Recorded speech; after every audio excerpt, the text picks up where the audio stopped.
Hello and welcome to the 35th episode of Into the Rift. Uh, I'm your host, Sir Nugan. I am feeling under the weather, so you won't be seeing my webcam. So instead, I have to have this little bear here to signify the despair of all the Western fans and Eastern fans who are tilted infinitely over the results of the first week of the group stages. So, talking about the first week of Worlds, I have with me Nasser. How are you doing? Good. How are you? Good. He's a writer at GP10. They also have Tim Sevenhusen. I said it right. Yeah. Awesome. He's the brains behind Oracle's Elixir, a bunch of stats. And I have with me Emily. How are you? Hello, I'm good. And she is scoring, because she's also feeling sick. And I just love score. That too. Anyway, so let's just briefly go around and talk about the group stage results. Like, really, really straightforward, right? So who wants to talk about Group A? Like, You want to start Sure. like from the bottom with pain? sure, why not? Yeah, I Then can talk about it'll pain. be Emily then. All right, so pain is a team that, for the first 2 days, I disagreed strongly with their drafts because I thought they were trying to do a lot of things that just weren't particularly them, and that's actually something they have a history of doing since 2013 when they went to the Gamescom tournament and lost in the wildcard qualifier for season 3 World Championship. They kind of have a habit because they do have a lot of experienced players and they do have a fair amount of talent. Like I don't think anyone can say that Payne's players aren't like especially talented, even if they lack obviously international experience and they play in a lesser region. However, something that typically tends to happen with them is that if they see something cool and maybe they want to imitate it because it's cool, and like, oh, these are what the good teams are doing, that kind of thing. And I saw a little bit of that coming out of the first 2 games. And I'm not saying that Payne always has to draft for comfort, but I think when you did see them draft a more comfortable composition that also was kind of a bit more in meta and a bit more their style, like putting BRTT on, Tristana, for example, instead of Kalista is huge. I think I'm not going to say that it was a miraculous transformation, but I think you can then go and look at, okay, now what's next for this team? So how can they improve from there, right? Because I think some of their mistakes in draft were covering up a lot of other mistakes that they made in games against CLG and against KU. But in their win against the Flash Wolves, you did see some of these like glaring miscommunication issues. I know everyone talks about that 5-man Gnarl was like sick for Mylon, and then he turns around and it's like, team, hello? Like, where are you guys? So I think that's something that's a little bit, now they can go back and they can be like, okay, here's where we need to shore up our communication issues. I will say this, prior to, and like, I tend to be pretty measured, especially when in regards to teams that I personally, as a fan, want to do really well. And so I actually put Payne's chances pretty low. I said I think the highest percentage they had against taking a game off anyone in this group was Flash Wolves, and I put it at like a 20, which is still pretty low. But I know they want to get out of groups. Like their attitude from the get-go has always been like, we're not just another wildcard team. People are calling us the strongest wildcard team. Like we want to be just known as a strong team. And so I think that's their mindset going into it. So I hope they continue to draft well. I don't think they'll be able to beat KU at all. So their best chances are going to come again against Flash Wolves and then maybe CLG. So I don't know. I mean, I think they definitely proved why people were saying that they were the strongest wildcard team. So Yeah. since you kind of bring that up, what do we think about Flash Wolves? They lost to Pain, but they beat Coup. What does this mean for Yeah. those two teams? What's the context of them winning and losing? Well, on top of that, they were relatively close versus CLG for at least half of the game, up to like 15 minutes, and then they started to collapse. So I think combined with the other 2 games, Flash Wolves seem to be a bit inconsistent. So I don't know. They've shown they have a strong early game, but they've also showed they have a bad early game, and then they've also showed that they have a good mid to late game, and also a bad mid to late game. So I don't know what to think of Flash Wolves. I don't watch LMS, but I do like them more than AHQ, and I do give them a higher chance of qualifying to the knockout rounds over AHQ. So that's my quick thoughts on Flash Wolves. Yeah, I mean, the thing is, they're likely, when you say that the Flash Wolves are more likely to make it through groups than AHQ, I think I'd agree with that, but I would mostly agree with that because of who they're playing against. I think AHQ in Group A could be doing just as well or arguably better, I think probably better than Flash Wolves are doing. So, I mean, that's such an impossible thing to judge. So I think that's one of the big questions to ask in this case.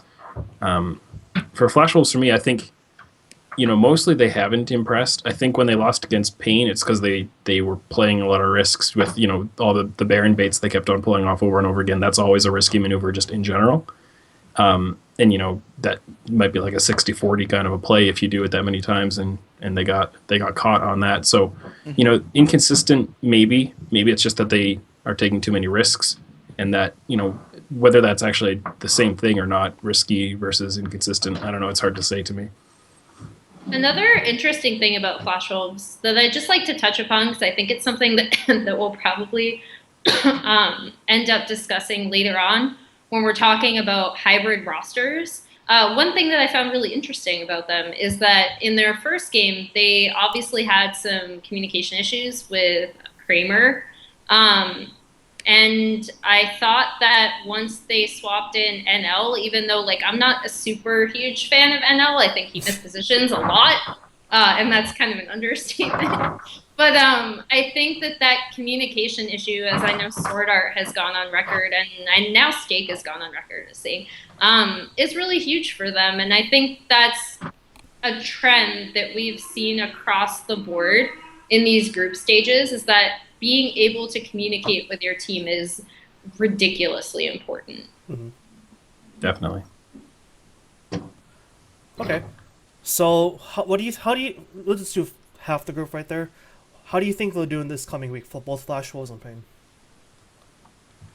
Well, Pain, I echo Emily's thoughts, and for Flash Wolves, I don't know if they shore up their inconsistencies, they can make it second ahead of CLG, but I don't think that's going to be the case. I think CLG will be more prepared to face them, and yeah, so I can't see them placing second, to be honest. Yeah, I think this group's probably going to fall out the way people expected it to. We'll talk about Ku and CLG in a minute, and that's an interesting question. But I think, at the bottom two, at least, it's going to be Flash Wolves third, Pain fourth. Okay. That's basically what everybody predicted. Flash Wolves, if they get ahead of CLG, it's going to be because CLG plays either CLG plays very poorly, or Flash Wolves just comes out amazing and pulls a C9 or something. But I don't think it's likely. I think Flash Wolves are a smart team, a smarter team than people give them credit for, actually. But I do think that they are limited somewhat by their available talent. And that, honestly, and I don't want to rag on Stake, because I actually think he's had a great tournament. For better than someone, expected. Yeah, for someone whom I initially thought, having watched his games in LMS and thinking, oh my gosh, this guy's going to get ripped apart by Smeb, Zion Spartan, even Mylon. And he's shown up, and his team has done a really good job of keeping him in it and or putting him on champions where he can succeed, aka Darius, in that game against Ku. So I do think that Flash Wolves seem to, I guess, they at least show that they're aware of their own weaknesses, but to Nasser's point, I don't think they'll be able to shore them up in time to overcome CLG or Ku. Initially, when CLG was playing with Hui, I actually put the Flash Wolves above CLG to get out of this group. And then when X-Smithy was announced, I was like, okay, swap them. So I think that'll be consistent across the board probably with our predictions and getting CLG and Ku out of Group A. So let's not dwell too much on the bottom half of this group. Let's talk about the other half. Did you want to add something? Well, I was just going to throw in a couple interesting numbers for Stake. I mean, Sure. Go specifically for it. because in a couple of bad things, like he's got the worst CS difference at 10. He's got a almost negative 17 average CS at 10 minutes, which is just absolutely horrible. And he's also almost 27% of his team's deaths, which is also quite bad. But at the same time, he's got a KDA of 3.1. That's better than SOAS. It's better than Zion Spartan. It's obviously better than like Acorn, Potawamne, like a lot of these guys actually. I mean, overall, he's doing pretty bad in some things, but he's actually not that bad. All right. Yeah, and I really like his personality. He's really humble. Yeah, he's And- super cool. Like there's definitely a reason why they made him team captain. He Yeah. seems like he'd be a very good one. I'm glad to see him performing well. So let's talk about the other half of this group real quick. So Ku, I know Emily probably has some stuff to say about it. Looked really damn shaky. Do you think they haven't learned their lessons from IEM, or are they just inconsistent? They've got some exposed holes. What do you think? The thing that concerned me, I think, the most in Ku's loss was their use of teleport from Smeb. I thought was like uncharacteristically Bad. not okay. Yeah.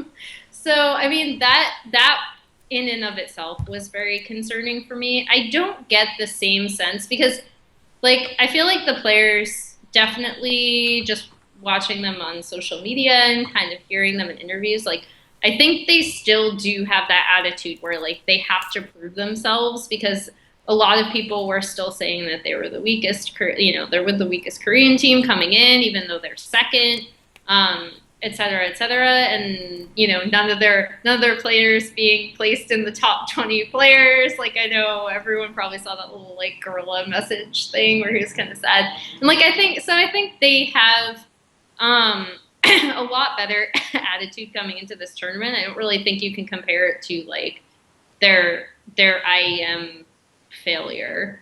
However, that part of it is concerning, and they haven't been as, I guess, super on point with drafting as I thought they would. Not that their drafts have been bad, but like when I think of Ku, I think of just this really smart team that knows how to target opponents' weaknesses in the draft while also kind of hiding their own. Yeah. And I guess I don't think we've seen a Ku at like full strength, aside from maybe that CLG game, just because that was.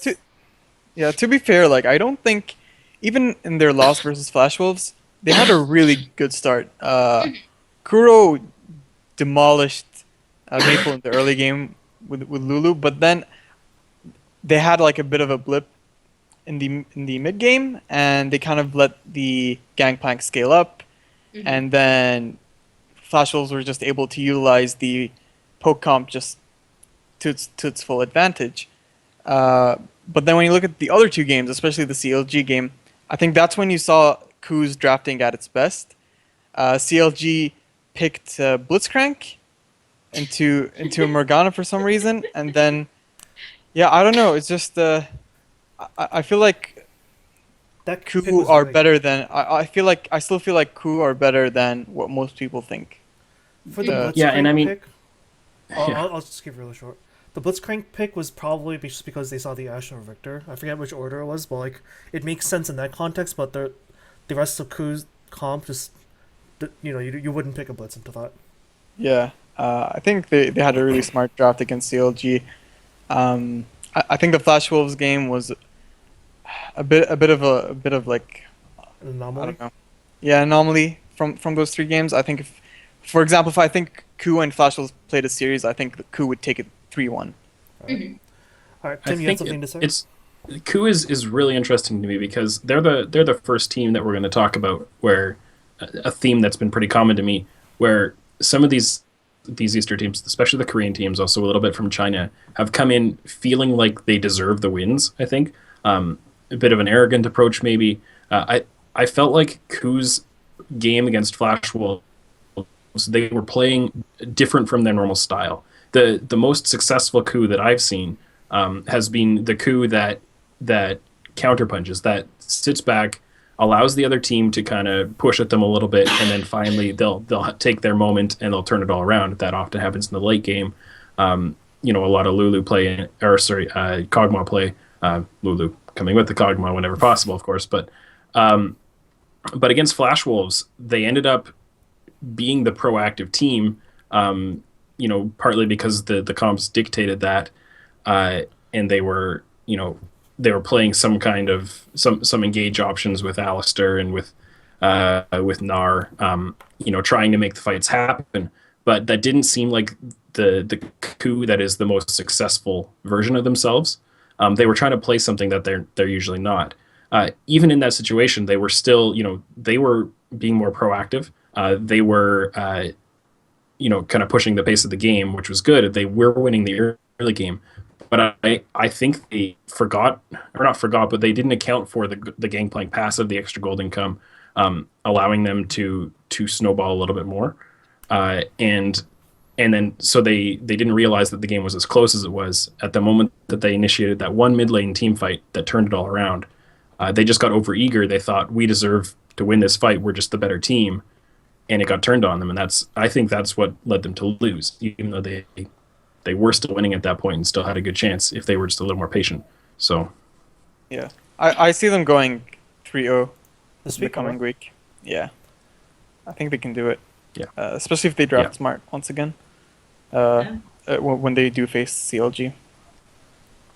All right. Speaking of CLG, the last team of this group. So, the thing with CLG is that a lot of the community expected them to barely make it second place, because at first we thought that he was going to have to play with Hui. Not any disrespect to the player, but not his role, right? Anyway, some of the community reaction kind of changed their perspective a little bit once Xmithy was confirmed to play in the group stages. So do you think that what happened last week was a realistic expectation of what happened?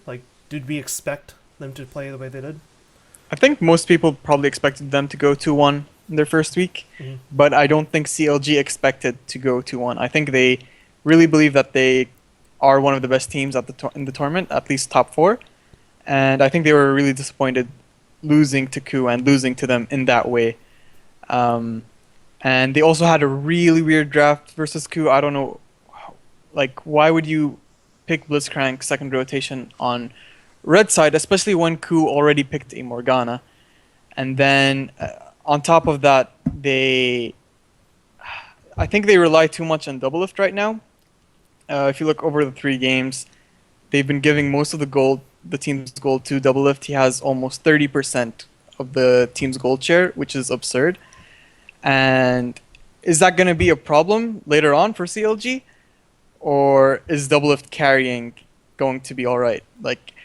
The more things change, the more the team has roster swaps, the more things stay the same. And CLG are still playing Protect the Double Lift. They're still playing double lift comps. They're giving most of the golds onto their AD carry, and they're expecting him to carry the mid and late game.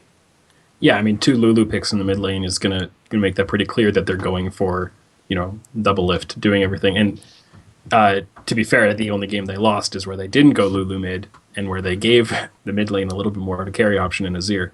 So, maybe it's actually that they need to do more of that. It's hard to say. But I think CLG is going to go 2-1 again, probably. I think they're going to lose to KU again. I think they're going to beat the other 2.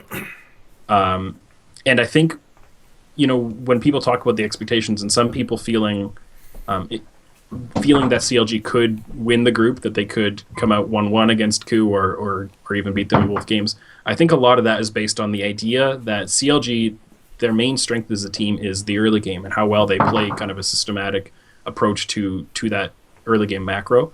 And then there's the perception on the other side that KU Tigers are really weak in the early game and they can only win by surviving early game and winning in the late game, which is a really oversimplified narrative of the KU Tigers.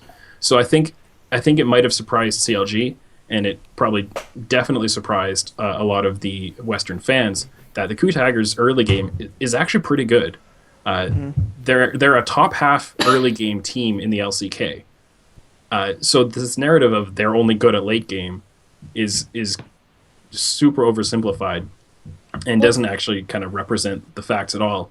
When you look at the early game rating, which is one of my kind of new favorite stats, Coup Tigers so far at the tournament in the 3 games have the best early game rating, which measures basically how much of a gold advantage and dragon advantage they have at the 15-minute mark. Coup Tigers are having the best early games of the tournament so far. I just want to rectify a comment. Blitzcrank was picked before Morgana was picked, but my initial criticism was that I don't think you should pick a support like Blitzcrank early in the draft, or at all in a competitive setting, especially when you're facing a team like Coup Tigers. Another thing to just touch upon briefly with the like Coup versus CLG narrative is watching a lot of games. Like I followed Coup throughout the season in Korea, and then I caught up with a bunch of CLG games, and I talked to a bunch of people that know a lot more about CLG than I do, just because I don't follow NA weekly.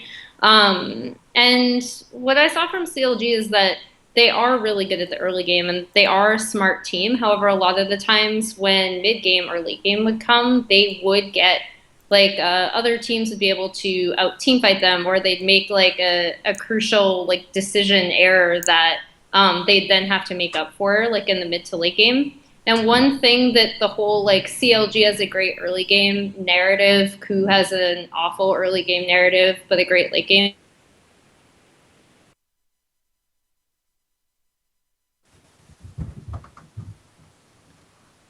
Did we lose Emily, or is it just me? I think we lost. Manage to get advantage in the mid game, play around their power spikes, and then out team fight and outmaneuver people in the late game. So I think like that's another thing to consider when you are talking about like the simplified narrative of both those teams. And that's not me trying to poop on CLG either. That's just in terms of talking about Coup Tigers. I think that's one thing that gets ignored. It's not that like the game sucks and suddenly magically they win through late game team fighting. No, it's like very calculated and smart. So, but again, I think Coup will take. I think they do have a chance to go 3-0. Actually, yeah, it's a pretty good assessment. Yeah, I think it's so. likely, honestly. If they drop a game, it would be to CLG, and it would just be because CLG would play. They'd have to play like at their best. I think CLG has a chance. Like, don't get me wrong. I think they have a chance to beat Coup, and I think I wish I could see the drafts before making a ultimate prediction. But I do think the result of the game will depend mostly on the draft. But I do think that Coup will have the upper hand. Yeah, I think if CLG wins against Coup, it's going to be because they hit kind of the 15-20 minute mark with a massive lead. Because of some kind of Coup early game mistake, or because the draft sets CLG up for an early game win, and that's the option. Like that's always been CLG's approach to winning any game, so that's what they're gonna have to pull off. But I think it's gonna be tougher than they thought. All right, so that's pretty much Group A in a nutshell. We're gonna try and keep the show shorter, just so everyone can sleep in time for Worlds. Also, we spent enough time on Group A. Group B. Yeah, let's go. Let's talk about C9 first. C9, the American dream, the Cinderella Is it story the real continues. American dream? Cloud or is it a 9. fluke? So I actually just put out an article today about them, where the title is basically "Princess or Pumpkin." It's, clock's about to hit midnight, and we're going to find out what the real Cloud9 is. Spoiler warning: I think they're a pumpkin. It's hard to say with Cloud9 because ever since the point where High joined the team, the rest of the regular season was by no means amazing for them, but they looked a lot better, even if the wins weren't really flowing. Ever since then, though, they've been constantly defying expectations, doing better than we thought they were going to. We thought they were going to get relegated, or at least play in the tournament. We thought they were going to, possibly lose to Gravity, but they made all the way through the gauntlet. We thought they were going to get last in the groups, and they're not. At this point, they're not. So, it's really hard to predict against them at this point because they seem to have some kind of, secret formula that gets them through. But the rational approach to this, which I'm forcing myself to take, is that everything about them points to a collapse upcoming. When we looked at the second half of their regular season, and we looked at their stats and their overall performance, like aside from their win-loss record, they were losing more games than they deserved to lose. So we could look at that and say, going into the gauntlet, they actually deserve better than they've been getting. they might have a chance at this. I wasn't bold enough on that prediction, but it was actually something I was feeling going into it. But now we look at week one of the group stage, and it's actually the opposite. They've got 3 wins, but according to kind of their statistical performance, they don't deserve those 3 wins.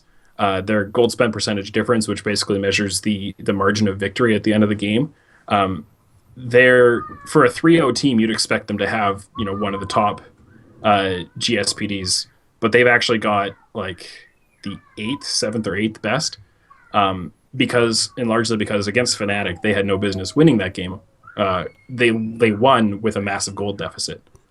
So that's the kind of thing that tells you they are not really earning these wins insofar as getting a clear lead and driving that lead home. Yeah, and also they're winning, but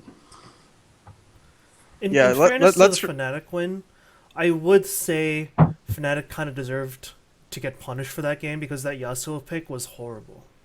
Yeah. Right, but the thing is, despite the Yasuo pick, they were winning that game for most of the game. Yeah. Right. It was it was one or 2 or 3 Fnatic mistakes that allowed Cloud9 to win.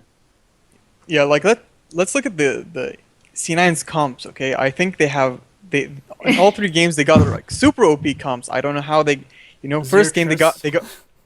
Like, let's even just talk about the first game where they get Gangplank and Vigar and Sneaky Tristana and Lemonation's Morgana. Like all comfort picks, easy champions, broken champions in this meta. And even in that game, AHQ had the jump on them with the Fizz and Rengar, but then Mountains for some reason AFK'd mid-game. God, that Rengar, oh my god. He had a good first gank on mid lane. I'm like, okay, if they keep doing this, they have this in the bag. And then, I don't know what happened, but he ganked top and died, and he tilted. Tilted hard. And he had a couple of wasted ults where he just literally did nothing with it. it. Yeah, he ulted and then that's just kind of so there, yeah. And that's the thing again, like if Mountain plays that Rengar even just a little bit better, that game could go entirely different.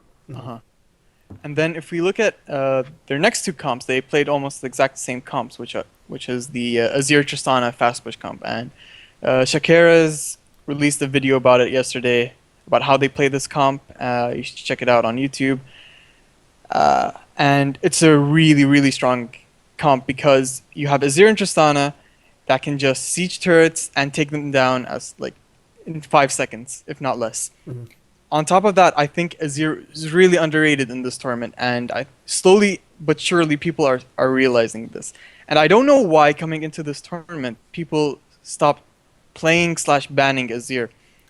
If we look at what's changed since regionals and playoffs, nothing's changed in his kit. He hasn't been nerfed.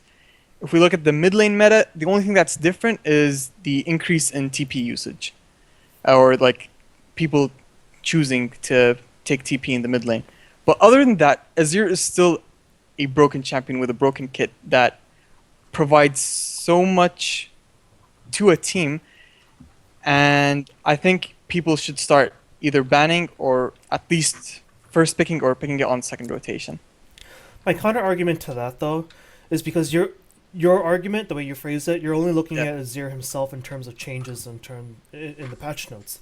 But looking at the people who were actually banned, first of all, after the first game, they had to start banning Veigar. So that's 1 out of 3 bans. Okay. 2, it's the Mordekaiser ban, right? Like from Fnatic. Fnatic banned more away from C9.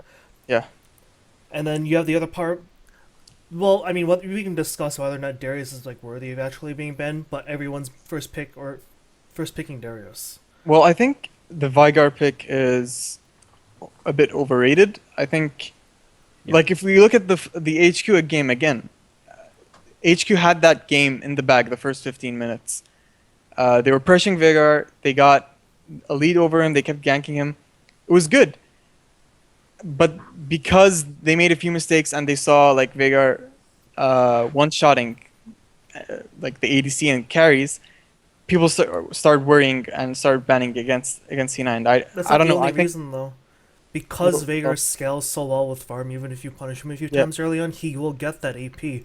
2, the way he was using the Sun Cage when he was sieging turrets, he zones them away from the turret or punishes them for being too close to the turret, and then they get the turret.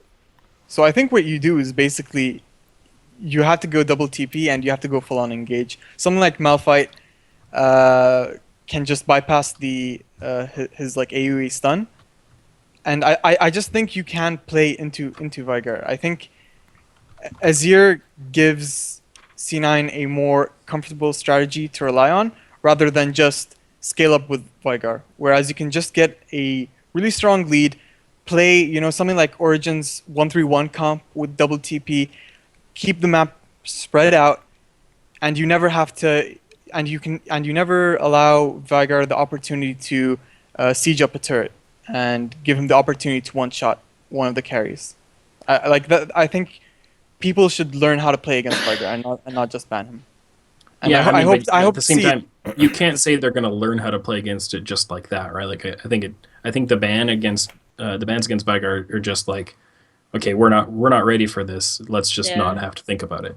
I think it's more of that. Yeah, I think teams just don't want to deal with it because they don't like they might not have time or they just don't want to like to prepare be fair, for This it week will when be there are different. so many when there are so many other things that you kind of want to keep in mind in terms of bans. And to be fair to the teams, like Veigar gained popularity only 2 weeks before group stages started, so it does, you know, there was like a time crunch to kind of figure out how to play Veigar and how to play against it. I mean, we expected that, to be honest. 3 patches, no competitive play. Something like this is gonna happen. Yeah. All right. That being said, Fnatic, we kind of touched on a little bit when the draft against C9. 1-2. What does anyone have to say about this like finally exposed weaknesses or just underperforming? Well, we've already talked about the Cloud9 game. Yes, we did. That was Fnatic's game to win, despite the bad draft. Mm-hmm. That was still, you know, 1 or 2 teamfight engages that worked a little bit differently, where the Yasuo ult went onto a squishy instead of a tank. You know, it could have been completely gone the other way. They could have and probably should have won that game despite everything that happened. So, you know, the 1 and 2 doesn't really tell the story, I think. Okay. Plus, you know, bearing in mind they were one of the teams that played 2 games red side, and as some people are pointing out in the chat, and has been a pretty kind of undertold narrative, I think, so far. Blue side does have a pretty big advantage. Partly, I think, because there are so many power picks right now that they can get, 3 of the 5 power picks in the first. You know, you get 6 bans, and you still got at least 5 power picks left, and they can get 3 of the 5. Mm-hmm. So, you know, and lots of other reasons too. But I think that's part of a little bit of why Fnatic is 1 and 2 as well. Yeah. On top of that, I think people are starting to understand that Huni might not be a top 5 top laner in the world. I think you can for sure say that he is not having the best of performances. He's also picking really random stuff as well. Like picking the Yasuo into Darius was just suicide. And I think he is legitimately a liability on that team. And yeah, he, like when he does perform, he's gonna get you the win. But I think right now the way people are focusing Huni and his weaknesses in the early game, he's just a liability on that team. And I think if people keep pressuring that side of the map versus Fnatic, Fnatic are gonna have some troubles. I think everybody's been focusing the top side for early pressure, regardless of the opponent. I sent out a tweet earlier today about how so far last week, I think it was like 43% of the first bloods have been on top laners, and normally it's like 25%. I don't think that's something specific to Huni necessarily. I also don't think that he's necessarily a weak point so much as his playstyle, which is the same playstyle that he's always had. He's not playing differently at this tournament than he ever has before.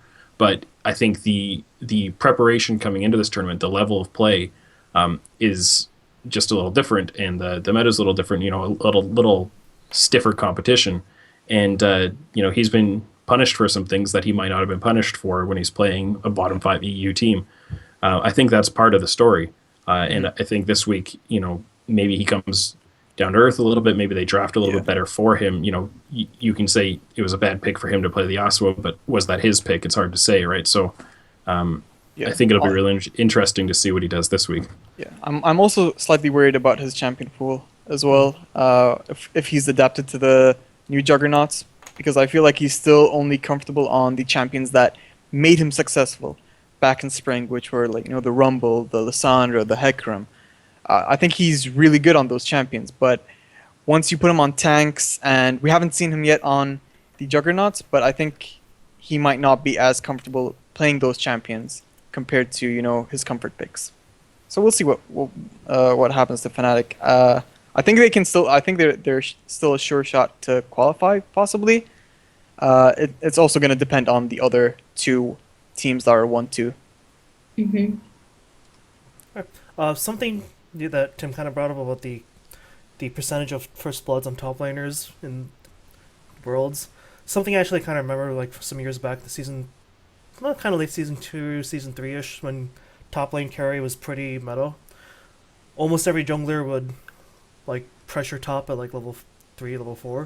It was very, very common because of the patch and the meta changes shifting from a mid and bot centric meta to a top lane carry meta once again this season.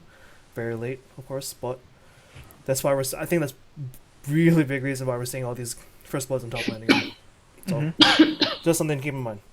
So next on, we're gonna talk about IG. Emily.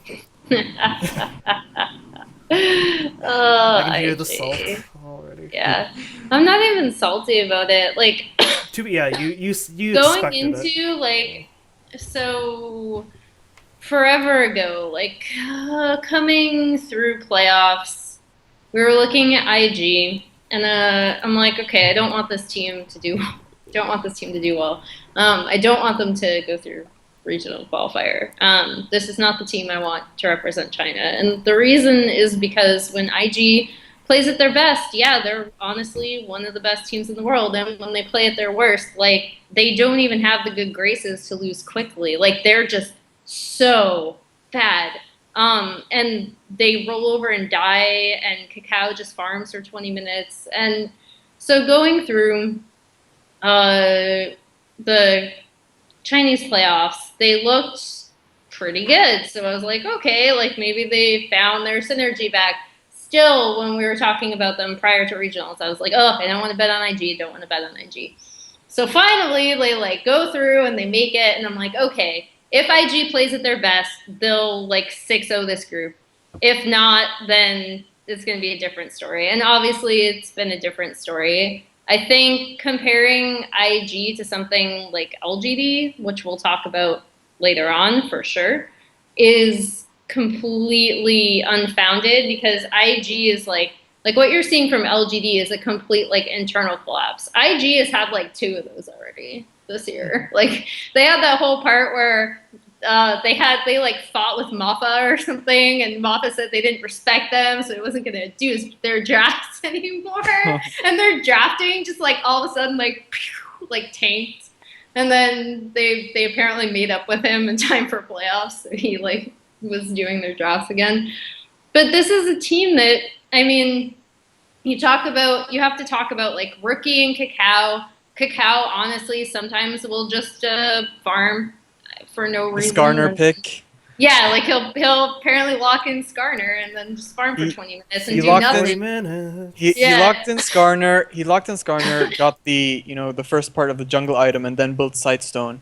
Yeah, it was just like, oh god.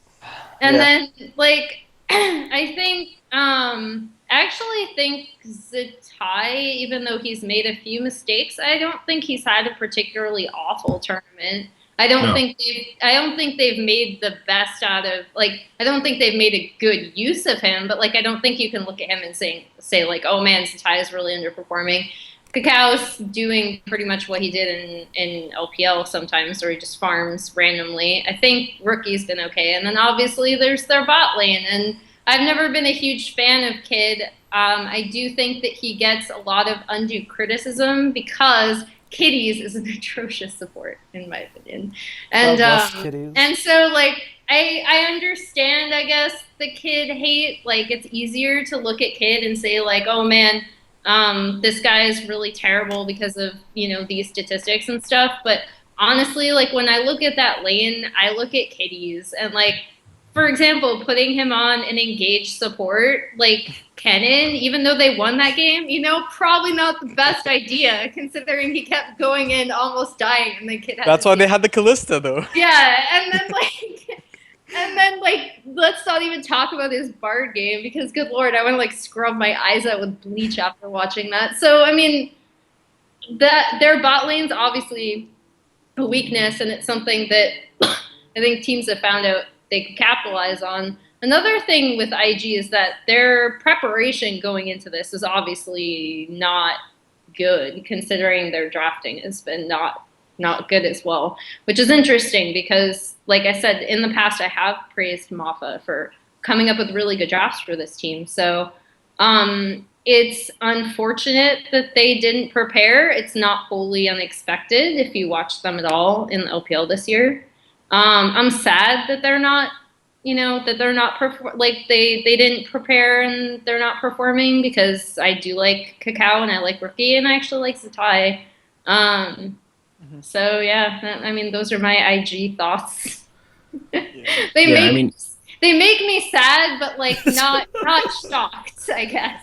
I think It's interesting we just all 'cause- expected that they would continue their form from playoffs and regionals, but yeah, that just didn't happen. Yeah, it's really interesting that pretty much all three of the Chinese teams could have questions about their drafts and how well they are kind of adapting to the patch and so on. And there's been some really interesting conversation about that. I think it was Kelsey who wrote about the Chinese kind of scrim philosophy and so on, and how it really didn't set them up well for adjusting to the patch compared to the way the other teams have done it. So a note on Kitties, he's got almost a third of his team's deaths so far. Not surprised. Not surprised. 31%. Here's the question I have to ask because I actually got into a discussion with someone about this earlier today. In terms of comparing Dota 7 from last year to like Kitties of this year, who do you think is worse? I don't know. At least Dota 7 was like entertaining when he failed. Dota 7 was an art, okay? You can't Nami ult like that and not be in awe at how bad it was. Kitties is just... I don't know. Kitties has that bird game. Did you? Okay, you're right. Did you see it? I don't know. I think the Nami ult is a little worse just because it's easier to hit. Let's just be real here. Because it just rolled through and knocked up dead bodies. Yeah, that was pretty great. And it is too bad because, like you were saying, Zitai is actually playing very well in a lot of different ways. So, I think he was somebody that we looked at and we're like, well, how's Zitai going to do? Is he going to perform or not? And he's laning super well. I thought he had some great Shen taunts against AHQ. He's actually kind of impressed me. So, And he hasn't really played, who's like the carry champions yet. He's had one game on Riven, but I'm not gonna put the blame on that loss on him. But yeah, we haven't seen him play Darius yet or Fiora, so I'm pretty excited. Hope he can bring those out. Yeah, we'll see. So last team in the group, HQ. Does anyone have anything meaningful to take away from their games?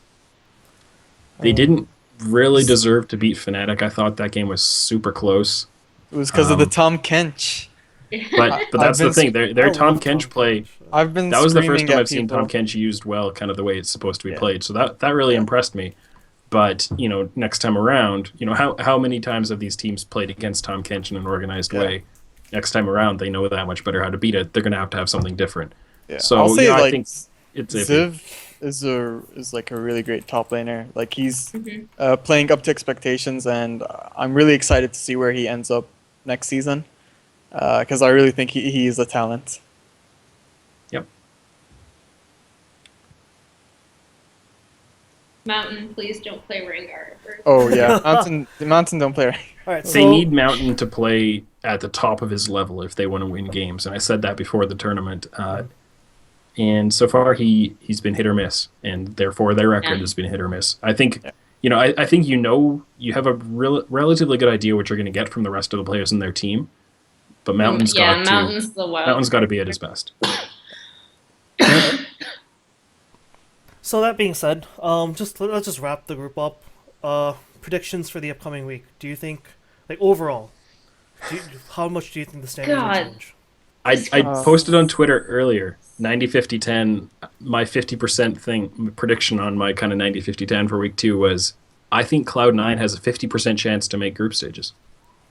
I think it's very realistic they could go 0-3 this week. I think they'll win one game.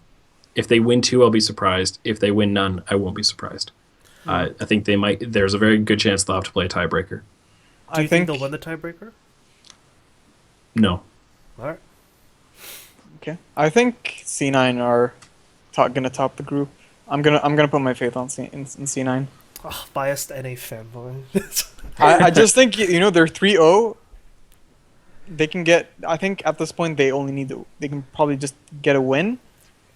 And at least get the tiebreaker at this point because every other team is 1-2. Mm-hmm. Yeah, so they only need a win and they can beat AHQ. And they can beat Fnatic and they can beat IG. Okay. So it's really possible, right? Yeah. What do you think, that's the thing. It's really possible. But a Cloud9 Fnatic tiebreaker seems actually kind of likely to me. Yeah, same. Even if it happens, I think it'll happen for the first place and not for the second place. No, yeah, I agree.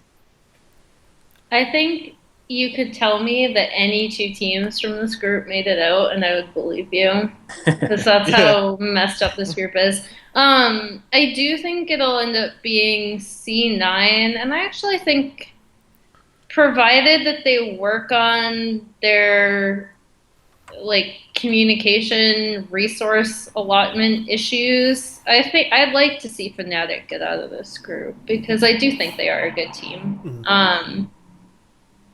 And IG, honestly, here's the thing. Okay, IG plays, say IG is bam, we're going to go and we're going to return to form and we're just going to stomp people, and they do. Do you really want that coin toss in quarterfinals? Do you want to watch 3 games of IG farming for 20 minutes? No, thank you. So, yeah, I'm done. I'm never betting on IG again. To be fair, you didn't really bet on IG before. No, I didn't. But god damn it, IG. For the 2 weeks before leading up to Worlds, I was talking with Emily at one point, and she was like, "I was like, do you think IG's gonna get out?" She was like, "No, no, please." So I also think Fnatic are gonna take the second spot, and that's assuming that IG don't miraculously refine their playoffs and regional form. And if they do, I think everyone's just gonna be like, "Fuck IG." Fuck no. You guys pretty much just summed up my thoughts on it, so let's move on to Group C. I think we can keep this one relatively short. Yeah, let's just talk about let's just talk about SKT and EDG. Yeah. Yeah, SKT is it's really interesting to me that they managed to go 3-0 while honestly looking, I thought, kind of bad. Not bad in the sense of they didn't play well, but bad in the sense of they just really aren't taking this seriously. Against EDG, sure they did well, but against H2K, the plays they made, it was against H2K. I think that their bot lane, they're up in top, and they hid in their own lane brush in order to try to jump on the other duo lane. It's just a silly little play, and it just seemed like they thought, hey, let's try this and see if it works. If it doesn't, who cares? We're gonna win anyways. And then Faker going over that wall on Azir getting killed, just because it's kind of oh, let's try this and see if it works, And if it doesn't, and it almost really backfired if Marin hadn't come in with that Fiora play and just destroyed the whole enemy team. So I don't know. Their Olaf mid pick, it's just silly stuff that. Why are they doing that? Is it just that they think they have the right, that they come in here and we are the best team in Korea, we're going to win these games no matter what, so let's just have some fun? Fair enough, they can do that and it's worked and they have won, but I don't I don't think it's a positive sign. I think they need to smarten up, and I wish they had taken those games more seriously and just sent a message by stomping them harder because I don't know. It didn't really. To be fair, I They'll think be fine. sorry. Can I just talk about the Olaf pick? Yeah. I think, to be fair to Faker, Olaf is really good into Aurelia, and I don't think he would have picked the Olaf Yeah, unless that's he, fair. he played the Olaf Aurelia. destroys earlier. That's what I He was did, gonna he say. did he did also mention in an interview that he's tried the Olaf mid into some matchups, and so Of course he yeah, has. like yeah, and so he's busted out he can play anything against these weaker teams and just win with these Yeah. picks. But I don't think they're he just should. that good. I mean, Yeah. I feel like this group, like, I'll touch upon why I think SKT is perfectly okay in a minute, but, like, Yeah. this group is, if Pain Gaming, like, watching, and like I said, I follow Brazil, so I've seen how much the region has grown as a whole, especially their top teams, although there is still a lack of parity. But, if Pain Gaming is making the case that, yes, wildcard teams should be allowed because they will take it back and they will learn, I think Bangkok Titans are making an opposite case. And yes, they did get placed in like a very difficult group with two of the top teams in the tournament. But obviously, like a lot of those games have just been really kind of miserable to watch just because it hasn't even been, I guess, a competition. The reason why I do think that SK Telecom is going to be absolutely fine is looking at their draft and their play against EDG. I thought they took that game. Excuse me. I thought they took that game very seriously. I actually really liked the Renekton pick. Firstly, great. because that's one of Marin's, like, if you know anything about Marin, he actually came up through solo queue, like, and he was very, very well known for his Renekton play. And I was happy to see it on him again or him on it, sorry, because that's something that he's super comfortable with, and it worked with this composition, unlike when there were a few games that KT tried to like make Renekton a thing and it didn't really work. Even though I also like Someday on Renekton. Actually, the first time I ever saw Someday play, he was on Renekton. But I think SKT will be fine. I think in that game they showed that they do have a really strong understanding of the meta and how much they can pull out these really creative picks that also work really well against their opponents. Yeah. So I don't really see a lot of cause for concern in their play against like Bangkok Titans or H2K. Although I do think you brought up an interesting point about H2K. I was just happy to see Ryu do well in that game. Yeah. I love Ryu. Yeah, And maybe I should went clarify, ham. like, I'm not saying that I think it's a bad sign SKT isn't going to do well. I think it's just more like it didn't impress me. That their approach to those games didn't seem super professional to me, and it didn't seem like a sports psychologist might have had something to say about it, kind of thing. It's not that I think that they're, oh no, this is a bad sign and they might lose when they hit quarters or something. I don't think that's the case at all. I think they're still the favorites to win. I'd just like to point out that Faker over these 3 games has only received 22.2% of the team's gold, which is the lowest out of all mids, and I've never seen that stat that low for a mid laner this whole year. Yet he still deals the 4th highest damage out of all the mid laners, out of 16 mid laners. It's just absurd that he doesn't really need anything from his team, and he can still have an impact. Yeah. That's why they can give it all to Marin. Yeah, and then they give it all to They're Marin, making and plays in the side lanes, right? And that generates Yeah. it creates a bunch of gold on his teammates. So it's not that he, it's not that he doesn't get any gold. It's that everybody else in his team is getting so much. yeah, and that's I guess my point is that Yeah. his existence on the team is better able to facilitate Bang and Marin. All right, so enough about SKT. EDG, the other big group. I mean, team in this group. What's everybody thinking about them? Because they're the one Chinese team that didn't flop this week. I think EDG will be fine. I think they do have a few things to shore up, like in their drafting. I know that usually a pretty vocal critic on Twitter about picking compositions with no wave clear, and EDG did do that once, so that was kind of weird. And I didn't think their champion select against SKT was like the best. However, I when I look at this team, my concern isn't in their drafting or preparation, because I think of all Chinese teams, EDG is one of the ones that actually does it right, and they do focus on preparation, especially with Clearlove on that team. And then also their coach Aaron is someone whom I just have an overwhelming amount of respect for, and also just find his entire story hilarious. But I think that the big question mark for me for EDG coming into the quarterfinals and beyond is going to be Amazing Jay, because I do think he's a weak point of that team, and I think he'll be up against a little bit higher level of competition. I think teams will try to attack him a lot more. And that could be a problem. Like, if there's going to be one reason why EDG doesn't do well in the bracket stages, I think it's going to come down to Amazing Jay.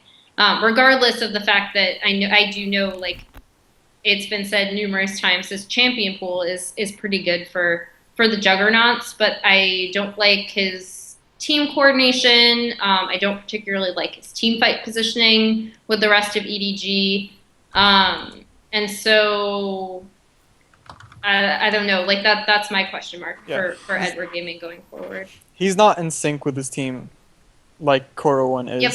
I feel like Clearlove has to pay more attention to Amazing Jay, and that kind of disrupts the team dynamic, which EDG was known for throughout the split, which was mainly like a bot-focused team. So yeah, I think Amazing Jay's position, like role on the team, kind of puts a wrench into things. All right, so let's just. There's really not too much to talk about in Group C, in my opinion. Yeah, Does anyone just want to go with their predictions real quickly for Group C? I think Like it's going to end up. It's Let's going to get end to up you exactly first. the way it is now. Yeah. Yeah. All right. Like I said, Group D. So let's end on a better note. So let's start with. LGD. Well, actually, I was Or, going to say TSM. TSM. Well, I was going to start with TSM. But if you want to talk about LGD first, we can do that. Well, they are in last place. That is with true. No wins. Do you think they'll do better next week, Emily? This tomorrow. I hope they do, because obviously what's going on LGD, like, and again, I highly suggest you read Kelsey Mosier's article, where she kind of delves into like a lot of issues with the Chinese practice ethic overall, stuff like that. Mhm. But I think it's unfortunate. It's like really unfortunate to me, having watched this team throughout the LPL this year, to see how poorly their preparation was, and on top of that, how poorly they're all playing. Like, I know people are all too happy to whip out like the God v Gold 5 meme, right? But I think that it's unfortunate. Like, he's obviously having a really rough tournament and making a lot of misplays that I did not see him make during the during either LPL split, actually.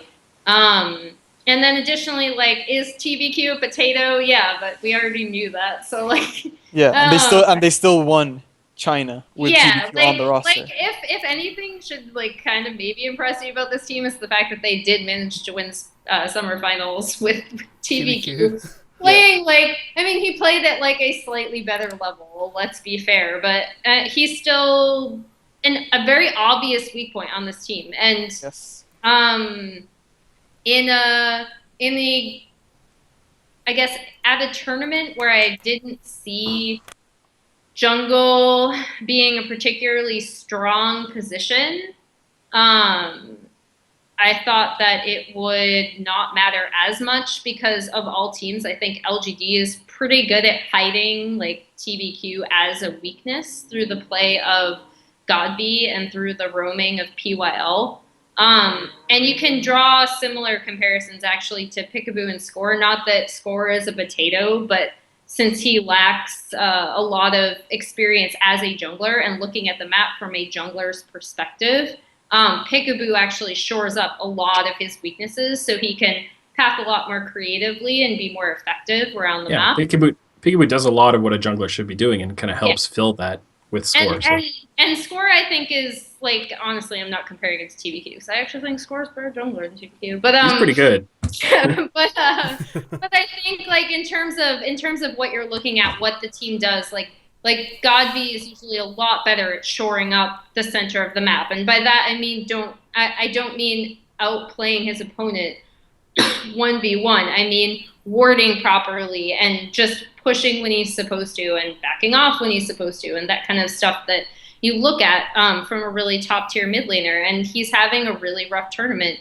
And I mean, I don't even know where to begin. Like, they've had communication issues. They've made mechanical misplays. They've made, like, this is honestly, aside from 2 games, and it's pretty comparable, aside from 2 games in the very beginning of the season where they played without PYL and looked absolutely awful in terms of how to play the map and what goes on in a professional game of League of Legends, this is by far the worst I've ever seen this team play. So it has to be some sort of weird internal, I mean, it's obviously a lack of prepretation, but it's also something internal going on with this team that they're just not performing.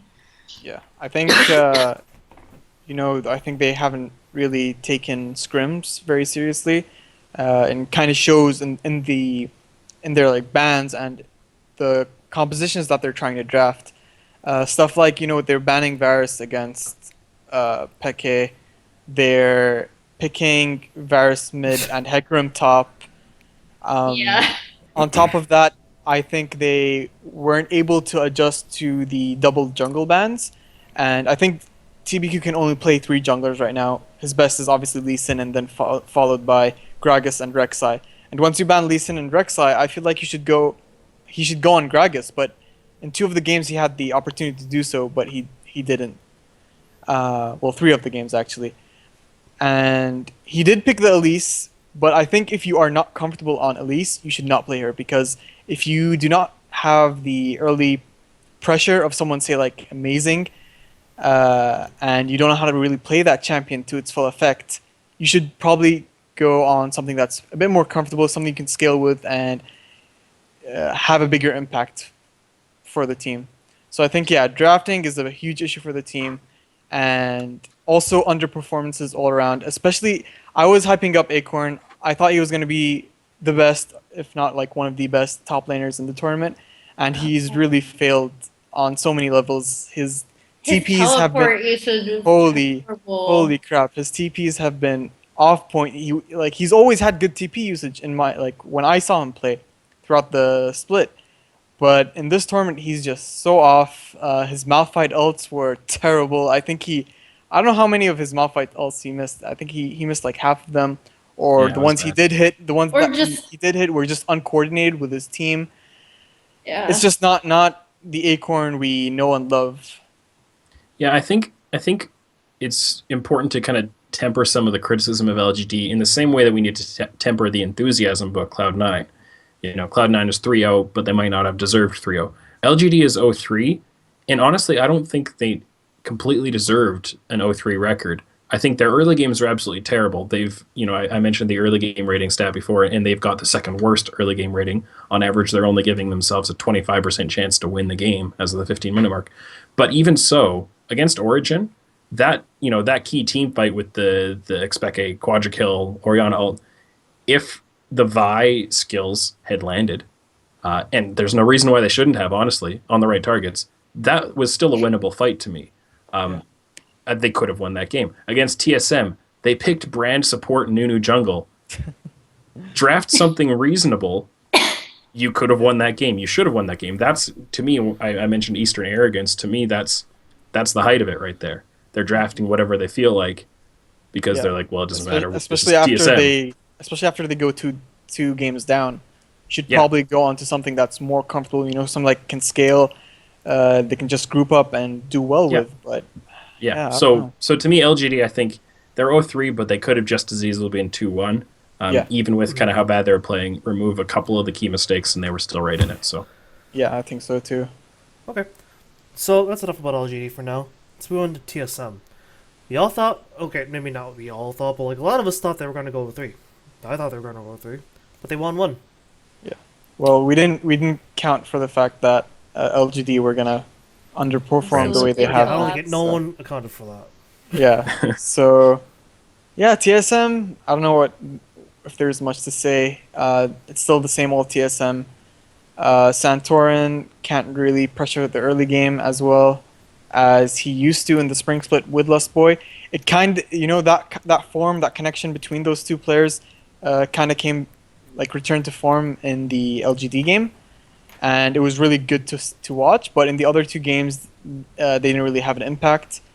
Dyrus negligible as most of the games he's played. Bjergsen has been playing phenomenally, and probably even better than what we've seen of him.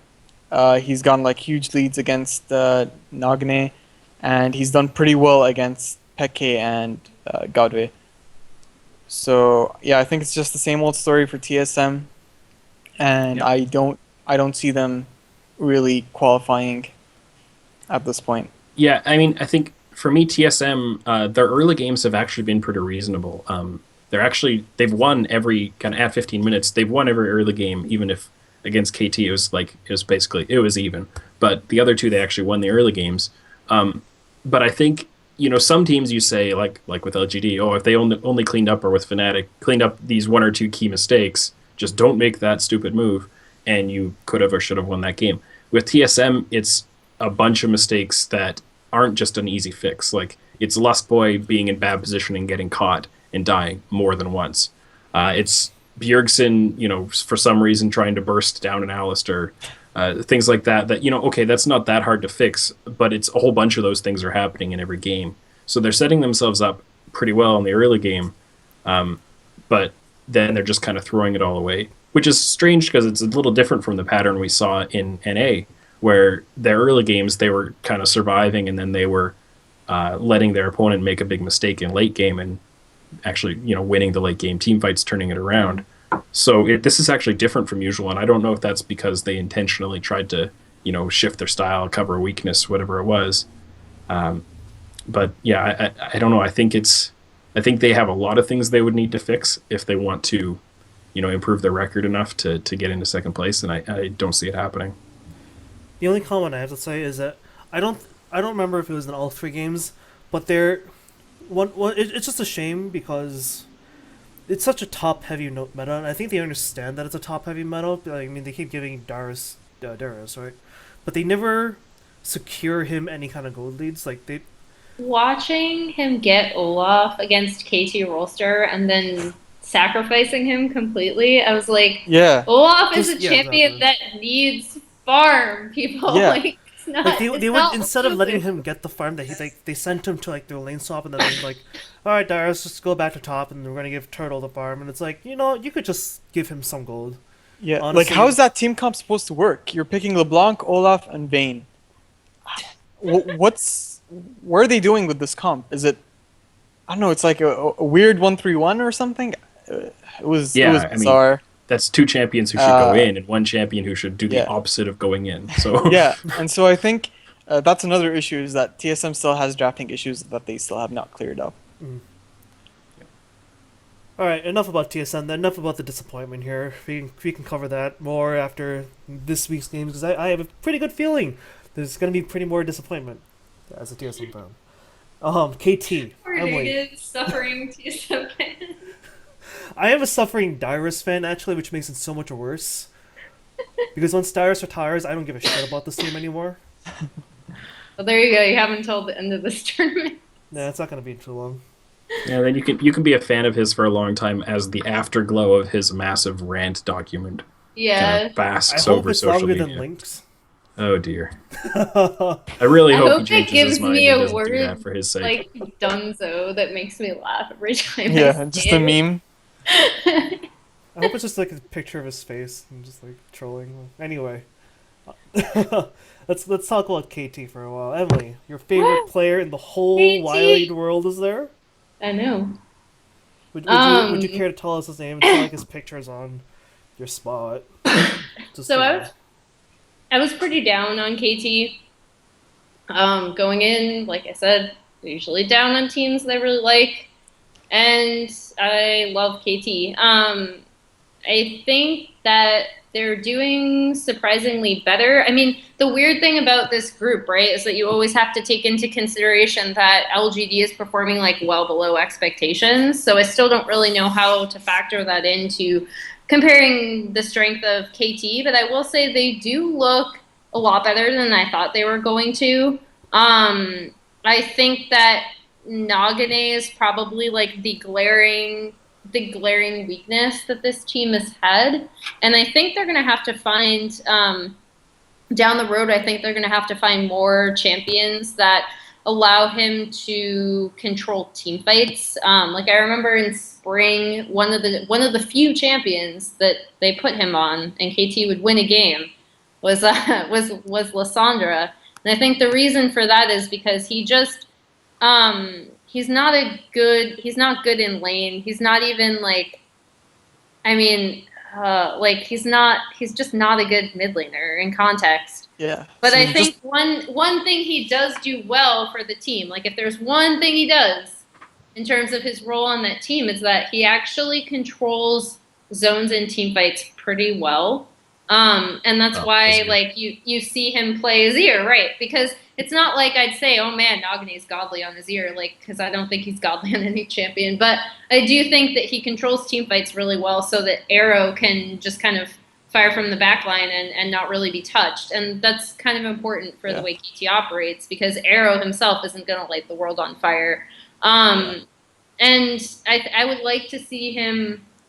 I think they just need to find like keep him on those type of champions that allow him to control the game, because I don't think like I hate the Echo pick actually. I think that was really weird from KT against Origin. There were so many other champions they could have picked for him that would have helped out the team a lot more. And I guess that's like the one thing going forward that I'd want to see from KT. But other than that, I mean, I think they've been fine, even when Peekaboo has been chained to his lane. And that's a really good sign for me for them.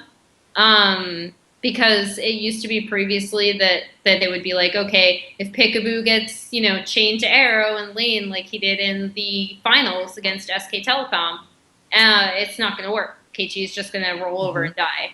But that didn't happen the couple of times where he has been pinned in lane. So I think that's a good sign for them, honestly. Like they're performing a lot better than I thought they would. It's really interesting, when you're talking about Nagne especially. To me, KT is like, to go kind of a metaphorical with this, KT is like a giant V. That doesn't actually make a V, that's more like a U. But at the top, and it's kind of the way their roster is shaped. You've got their top laner and their support kind of on the outsides of the map. Those are their amazing, super good players. Then you've got kind of their jungler and their AD carry, who are both pretty good, but they're not going to win a game for you on their own. Score, I think, is underrated. He's a new jungler this year, but he's made some really great plays this tournament so far. And I think he's better than kind of some of the less informed fans might think he is. He kind of gets undersold. Arrow, the same way. Like, he doesn't do much to kind of like stand out necessarily, unless it's with an Ash arrow or something. But he's pretty good. And then you've got Nagne, who's kind of he gets the criticism. He's kind of at the bottom of the V. But if you put him on something like, well, Azir is amazing, something like Lulu, that kind of allows him to contribute even when he's not doing that well. You bring up kind of the bottom, the worst part of their team up to the level of kind of the score and arrow contributions, and suddenly you've got a really great team. So that's definitely where I'm watching too, is what can they do to keep Nagne comfortable and kind of bring up the overall talent level of their team. Yeah. I think if you look at like Nagne, I don't think he's going to get Azir. If the team is smart enough, they're never going to give him Azir. He has an 11-1 record on him on that champion throughout summer, and he is decent on Lulu and other champs like wave clear champs like Victor, and I think that's when they look best, is when he puts them on when they put him on those wave clear champions. But yeah, the Echo pick did not make sense, and I'm interested to see whether they just go back to putting him on those wave clear champions and utilizing Someday to his full advantage, because it was absurd seeing Someday on 5-0 on Olaf and then still like losing the game with it. You need utility. You absolutely need utility to come out of the mid lane for KT, because Peekaboo's going to make plays, and he needs somebody to back those plays up, and a utility champion, Lulu Azir, is great at backing those plays up. Someday, too. Someday wants to be the one doing the work, so he needs somebody to be enabling him, is the way I see it. So, yeah, you need some utility. I have to say that Arrow has been playing really, really well, even in their loss versus OG. He's really comfortable on that Kog'Maw pick. I think it's probably his best champion. And if he keeps getting that champion, he's going to always consistently perform at a high level. It's just Nagne at this point. What are they going to do with him? I've been pleasantly surprised by Arrow, because I've been a pretty big critic of his in the past. But I think he's shored up like a lot of his, and I know people are going to point out that like obvious like mid lane mistake, right, where he got caught in the Origin game, but I think he has improved his team fight positioning significantly. But again, I think another thing that facilitates that is Nagne. It sounds really weird, but I would like to see Nagne on the Lissandra again, just to see how that would work out. Mm-hmm. Yeah, and it should be okay in lane. Can wave clear. All right. Anyways. So let's move on to the last group. I'm sorry, last team. I keep saying group. Last team of the group, Origin. Yeah. Like 3-0, beyond expectations. We all thought they were going to be fighting for second place. What a delightful surprise, you know. What an awesome surprise, because the head coach used to be on the show. And is a friend of ours, so yeah. I guess we should like put out a disclaimer, right? Like we're gonna be a bit biased when talking about OG. Yeah, I'm a little biased, I admit. Maybe Tim a little less so, but I know that me, Emily, and Esther... I'm friends with Hermit. Oh, then we're all biased. Yeah. Well, okay, so to be fair, though, I predicted them to lose against KT. I ended up being wrong. What I did, I did an article on it. It was half of my article, and I said, basically, the first 20 minutes, Origin KT is going to be trading punches back and forth. They're each going to gain an advantage, give up an advantage, and that's really what happened. But I thought KT would be the team to make that one decisive play around kind of 20 to 25 minutes, maybe win a team fight, a dragon, something like that, and turn that into the victory. And it ended up being Origin was the one that made that one play. So I obviously didn't have a really solid, clear prediction that, obviously KT's going to win it. I thought it was going to be really close. And he got at me a little bit for that one. Not actually. He said he was going to tweet something salty at me, but chose not to. But so thank you for being gracious, Hermit. But yeah, no, I think Origin, they're not a Cloud9. They're not a team that is 3-0 and shouldn't be. I think if they were 3-0 right now, if the way they played, if their results had ended up 2-1, that still would have been completely fine. That would have been kind of, felt like they had earned that 2-1. 3-0, 2-1, I think that's where they have earned their themselves to be with their play. But and they also haven't done it with a single play style. They've done it a few different ways. Yeah. So once the Kalista got banned, they're like, we don't care if the Kalista is banned. We're just gonna play this 1-3-1 split push comp with TF. One trend that the team seems to rely on right now is the TP mid, but that's the meta right now. TP mid is pretty OP.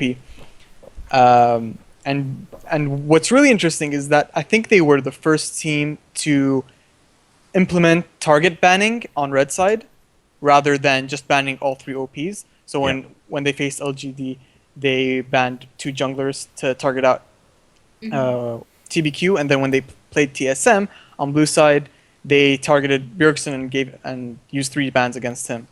And then the same thing versus KT, they target banned Nagne, made sure he didn't get that Azir.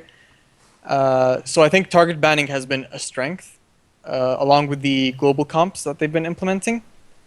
They've still had a bit of weakness in the early game, where they don't seem as coordinated as when they get to the mid game, which is kind of weird because all split long, they've been really good in the early game, and then it was the mid game where they kind of made these mistakes, over-aggressed, got caught out, got greedy, lost the advantage. But it seems to be the opposite case in this tournament so far. And also, I'd really like to stress the point that while Hermit has done like an amazing job with the team, he's not a miracle worker in the sense that what he's doing is I believe like common sense. What other coaches like may have knowledge, Hermit has knowledge, but he also, like, from my talks with him, he knows how to apply that knowledge. And I don't think other teams have coaches or support staff that are able to apply the knowledge that they collect as effectively as Hermit does.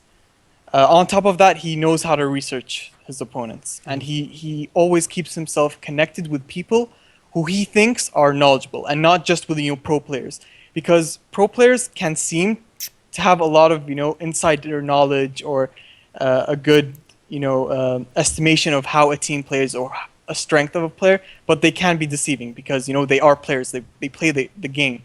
They are not paid to think about the game. And so I think Hermit isn't like a god coach. He's just a smart coach, and I don't think we have a lot of those in the Western scene.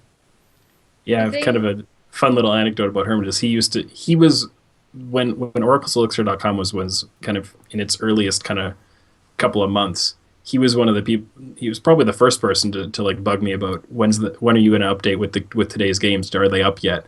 And not that he was like super eager, like I got to see these stats, but willing to actually come after me on Twitter or whatever and be like, hey, are they ready yet? In a friendly way, which just shows you, I think, how interested he is in finding more information to work with, and more things to think about, and that I think that's great to see from somebody who that's exactly what they should be doing as a coach. Mm-hmm. I don't want to like continue on the Hermit love train. So all I'll say is this: in terms of just general intelligence, he's honestly one of the most intelligent people I've had the pleasure of talking to in my entire life. Yeah.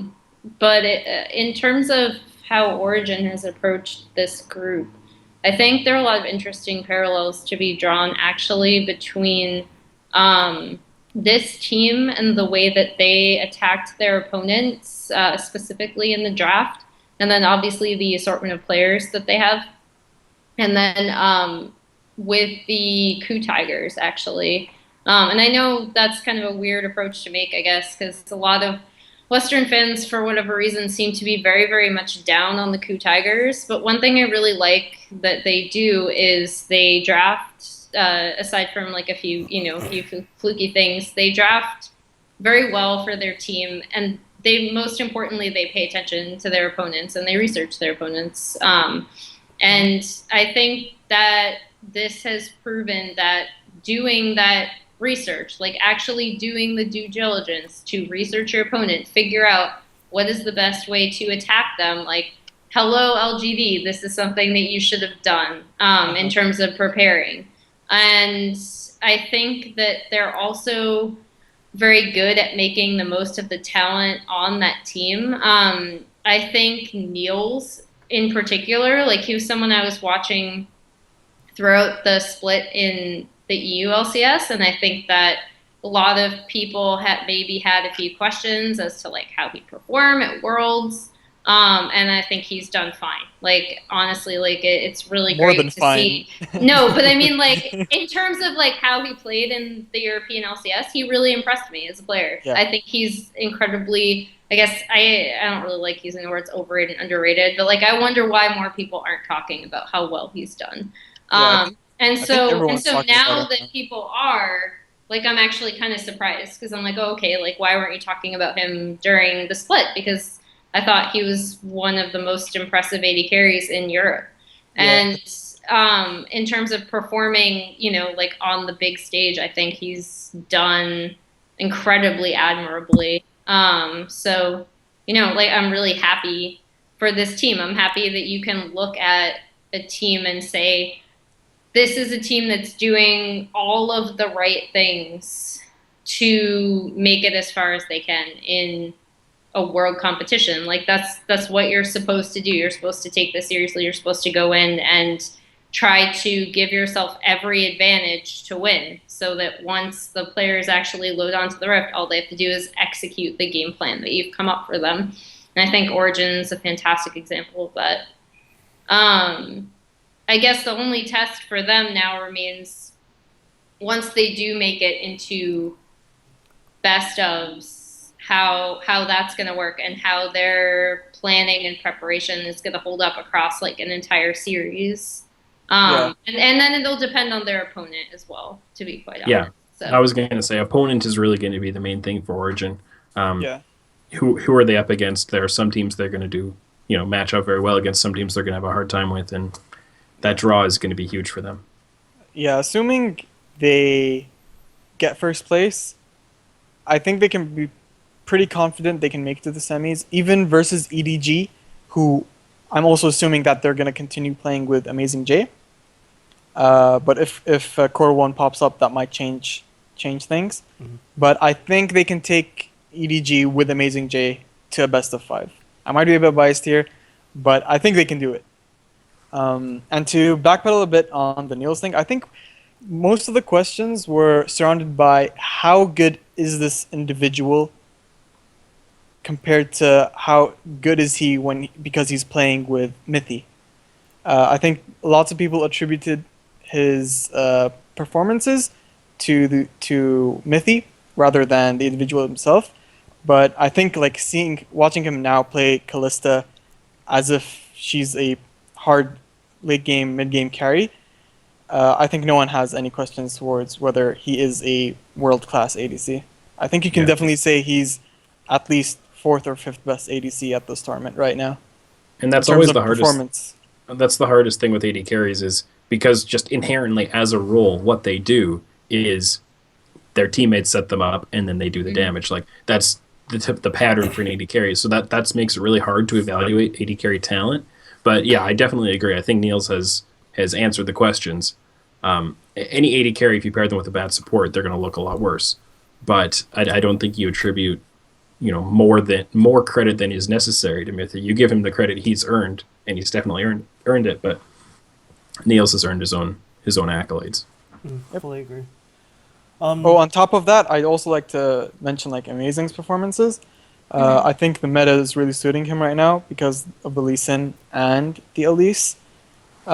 He's just able to impact the game much more than when he was on Rek'Sai and Gragas. It's not to say he was bad on those champions, but on his Lee Sin and Elise, his ability to play those champions are at a world-class level. Also, just to kind of add on to it, I'm pretty impressed with Soaz overall, just because I know Hermit gets defensive a little bit in a good way because he understands Soaz's value to the team. Because no one else can really see that because they don't really hear comms. But Hermit always tells me that no one understands how important Soaz is to team communication, which, as we've already kind of discussed in earlier, is pretty important in this tournament. Yeah. And overall, just the teams are doing well. And he can play any champion. Yeah, that too. He's flexible. He's super flexible. He can play any champion. He can play mid champions. He can play support champions, top. Whatever you want him to play, he can play it. You just give him one game of solo queue, 2 games of solo queue, and he's got it ready to go. He brought out that Vlad pick, and Tournament was telling me that they didn't really practice it that much in scrims, but they thought it would be good in that situation versus a Malphite, and it turned out pretty well. Also, I just like that you kind of touched on it earlier with the draft and Hermit's work. His flexibility in drafting phase is awesome, and that is a strength coming into quarters if they make it up. So Yeah. So that being said, I don't want to drag the show on too long. We kind of covered up all the important topics. Does anyone have any shout-outs? Tim, why don't you go first? Yeah, no, I just thank you for having me on. If you want to see more of my work, you can see the actual stats that I kind of track and share on oracleselixir.com, and I link to the articles I write through the site there as well. So, Nasser, shout-outs? Yeah, shout out to everyone here. It's a pleasure being on the show again. And a shout out to everyone that follows me. I love talking League of Legends with everyone. And yeah, you can follow me to keep track of like my content, and I always love talking about League of Legends, so I'm always available through Twitter, and DMs are open as well. I just love talking about esports, so bug me anytime. And since he forgot to mention, in terms of his content, he writes on GP Ton. Yeah, I write for Gold Pretend, so you can check out my content there. It's on my profile page on Twitter.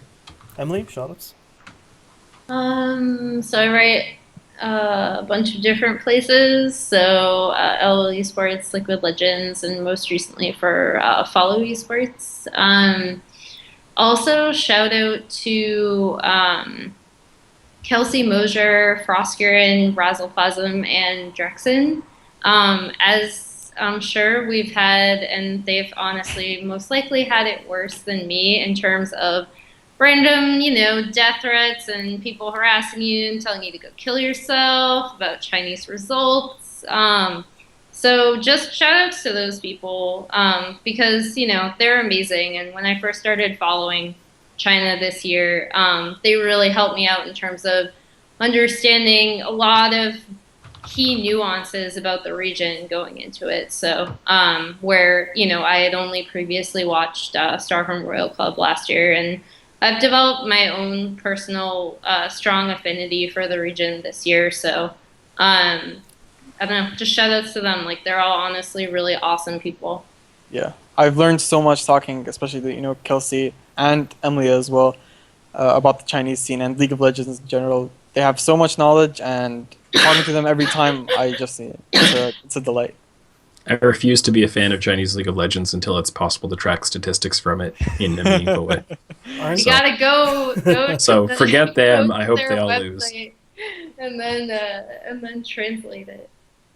Yeah. Have all that stuff. Then you can get like kills and deaths. I have heard that they're going to be available on. They're working on it. Yeah, They're they're hoping. working on it. They're hoping next year. GG, yeah. So then you can be a fan of Chinese League of Legends. I know. Yeah, we'll see. It's all part of the plan. All right, thanks to everyone here who's on the show. I'll be linking their content on and every article that's been mentioned on the show after the show. Thanks for watching. Bye, guys.